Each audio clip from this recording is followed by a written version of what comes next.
नमस्कार छात्रों।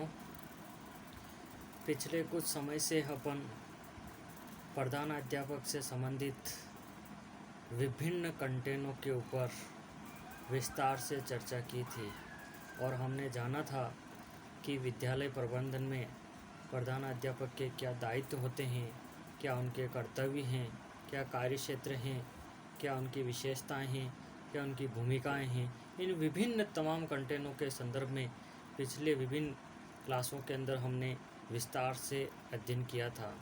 अध्ययन की इसी कड़ी के अंतर्गत अध्ययन के क्रम को आगे बढ़ाते हुए आज अपन एक नया कंटेंट लेंगे और वह है विद्यालय में भौतिक संसाधनों का प्रबंधन, मटेरियल रिसोर्स ऑफ मैनेजमेंट। इस विषय वस्तु के ऊपर अपन विस्तार से अध्ययन करेंगे। दोस्तों, मैं विषय वस्तु के ऊपर आने से पहले आज पुनः आपसे एक और अपील करना चाहता हूँ कि आप सभी भावी शिक्षक हैं और राष्ट्र निर्माण में शिक्षक का महत्वपूर्ण स्थान होता है।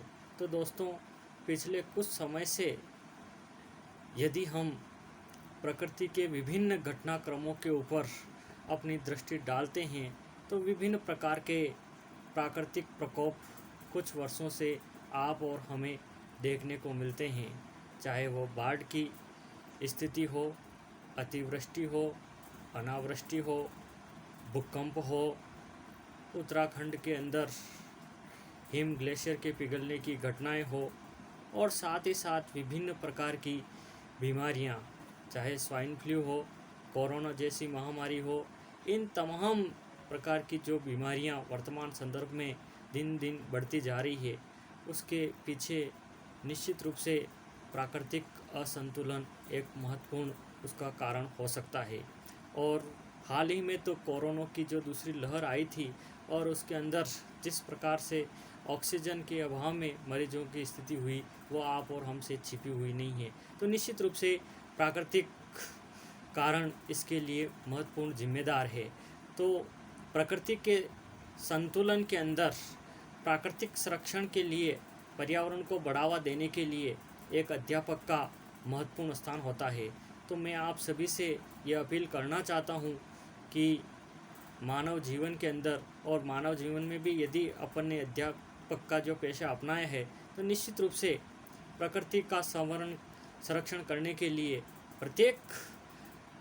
मैं आप सबसे अपील करना चाहता हूँ कि अपन यदि ये प्रण लें कि प्रत्येक व्यक्ति ज़्यादा नहीं अपने जीवन काल के अंदर यदि 10 वृक्ष भी लगाते हैं तो निश्चित रूप से प्राकृतिक जो ये असंतुलन हमारे सामने उपस्थित है उसके संरक्षण में हम अपना महत्वपूर्ण योगदान दे सकते हैं।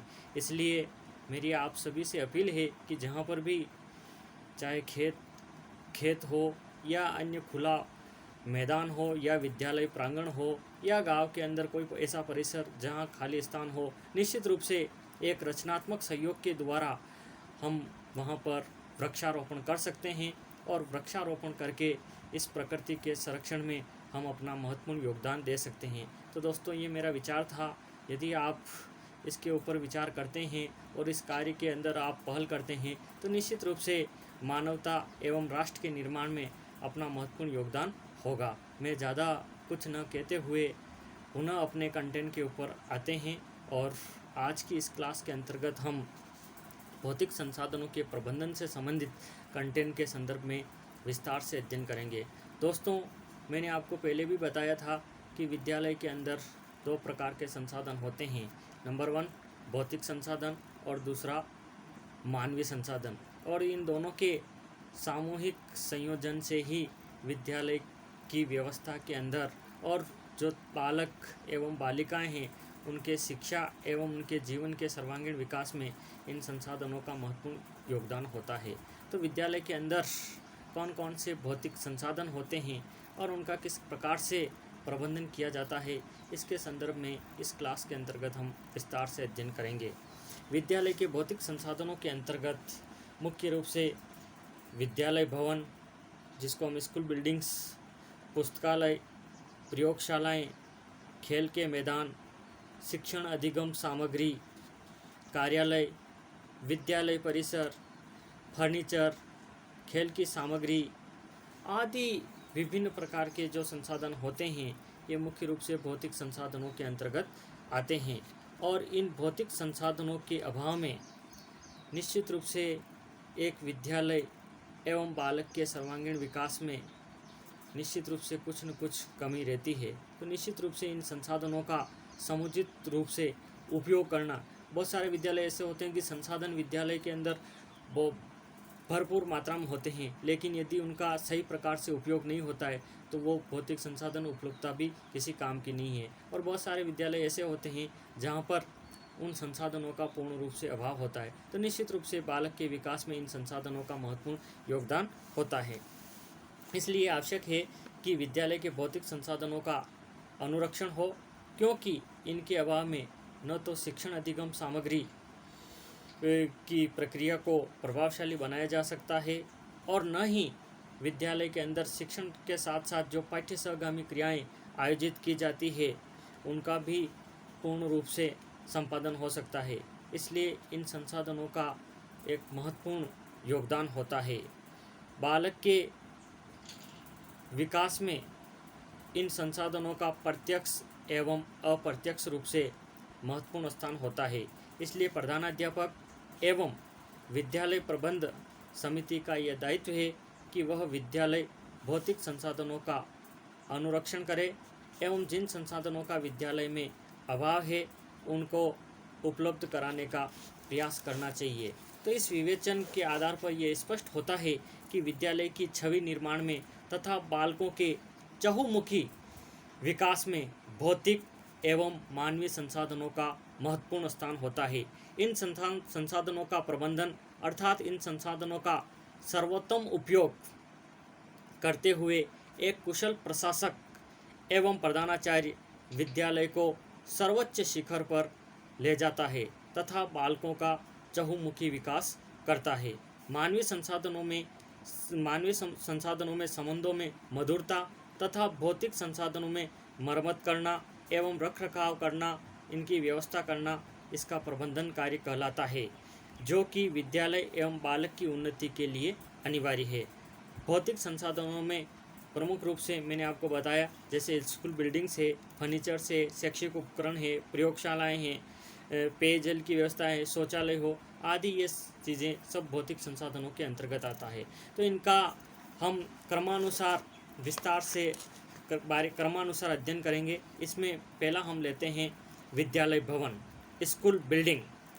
भौतिक संसाधनों में विद्यालय भवन का बहुत ही महत्वपूर्ण स्थान होता है और बिना विद्यालय भवन के अभाव में निश्चित रूप से शिक्षण एवं शिक्षण से संबंधित क्रियाओं का करना बहुत ही दुष्कर कार्य होता है। इसलिए विद्यालय भवन बालकों के सर्वांगीण विकास में अपना महत्वपूर्ण योगदान देता है। तो देखिए दोस्त, किस प्रकार के विद्यालय भवन होने चाहिए इसके संदर्भ में अपन विचार करते हैं। हम जानते हैं कि हमारे देश में विद्यालय भवन निर्माण संबंधी समस्या प्रारंभ से ही है। जब से अनिवार्य शिक्षा की व्यवस्था लागू हुई तब से ये समस्या और भी बढ़ गई, क्योंकि पहले से ही विद्यालय भारत के अंदर जो विद्यालय है वहाँ पर भवनों का अभाव है और कुछ भवन है तो वो पूर्ण वातानुकूलित या शिक्षण के लिए उपयुक्त एवं पर्याप्त सुविधाओं को लिए हुए नहीं है। अतः भवन के स्वरूप पर ध्यान देना अति आवश्यक है। आज भी अनेक विद्यालय अनुपयुक्त वातावरण तथा भवन अनुपयुक्त ऐसे परिसर हैं जहाँ पर चलाए जाते हैं। यह भली प्रकार से भवन निर्माण के कार्य को वहन करे, इस प्रकार की व्यवस्था करनी चाहिए। यानी कि ऐसे जो विद्यालय हैं जहाँ पर अनुपयुक्त भवन है या पर्याप्त भवन नहीं है, ऐसे स्थानों पर उपयुक्त भवनों का निर्माण करना चाहिए। साथ ही विद्यालय के अंदर जो भवनों का निर्माण होता है वहाँ पर एक ऐसे अनुभवी व्यक्तियों को भवन निर्माण से संबंधित कार्य की जिम्मेदारी सौंपनी चाहिए जिसको कि निश्चित रूप से स्थापत्य का कुछ ज्ञान हो। यानी कि वो विद्यालय प्रबंध समिति एवं इंजीनियर दोनों के मध्य एक कड़ी का कार्य कर सके ऐसे व्यक्ति को भवन निर्माण से संबंधित जानकारी हो, ऐसे व्यक्ति को ये दायित्व सौंपना चाहिए, ताकि विद्यालय के अंदर जो भवन निर्माण हो रहे हैं वो अच्छी सुविधाओं को लिए हुए, जैसे कि प्रकाश की व्यवस्था हो, उचित वातावरण हो, है ना, इस प्रकार की स्थितियों को लेते हुए भवनों का निर्माण होना चाहिए। अब विद्यालय के अंदर जो भवनों का निर्माण होता है उसके संदर्भ में भी दो प्रकार के कंसेप्ट हमारे सामने आते हैं। पहला जो भवनों का निर्माण होता है जिसको ओपन प्लानिंग कहते हैं, जिसको खुली योजना के नाम से जाना जाता है, और दूसरे प्रकार के जो भवनों का निर्माण होता है उसको बंद योजना यानी कि क्लोज प्लानिंग कहते हैं। अब आइए दोस्तों हम देखते हैं ओपन प्लानिंग की बिल्डिंग्स किस प्रकार की होती है। इसमें खुली हुई योजना में विभिन्न रूपों वाली इमारतों का उपयोग किया जाता है, और ये खुली योजना के अंदर जो बिल्डिंग्स का निर्माण होता है वो अंग्रेजी वर्णमाला के विभिन्न अक्षरों की शेप में होता है, जैसे कि एच शेप वाली बिल्डिंग, ई शेप वाली, एल वाली, टी टाइप या वाई शेप वाली या यू शेप वाली। इस प्रकार की बिल्डिंग्स का निर्माण किया जाता है जो कि खुली होती है और पूर्ण रूप से वहाँ पर प्रकाश एवं हवा की व्यवस्था होती है। दूसरी प्रकार की योजनाएं होती है जिसको बंद योजना के नाम से जानते हैं। इसमें 3 प्रकार के भवनों का निर्माण होता है। नंबर 1 ठोस आयत, जो कि पूर्ण रूप से 4 दीवारी के अंदर बंद होती है और उसके अंदर बिल्डिंग्स का निर्माण होता है, यानी कि बीच में किसी भी प्रकार का कोई स्केप या जगह नहीं होती है। दूसरी प्रकार की होती है आयत, इसके बीचों बीच एक हॉल बनाया जाता है और इसके चारों तरफ कक्षों, प्रयोगशालाओं, विद्यालय व प्राचार्य कक्ष, स्टाफ कक्ष आदि का निर्माण किया जाता है। और तीसरी प्रकार की होती है शून्य आयत, इसमें बीच में पूर्ण रूप से रिक्त स्थान रहता है तथा उसके चारों ओर इमारत बनाई जाती है। तो इस प्रकार से बंद योजना में 3 प्रकार की बिल्डिंग्स का निर्माण किया जाता है।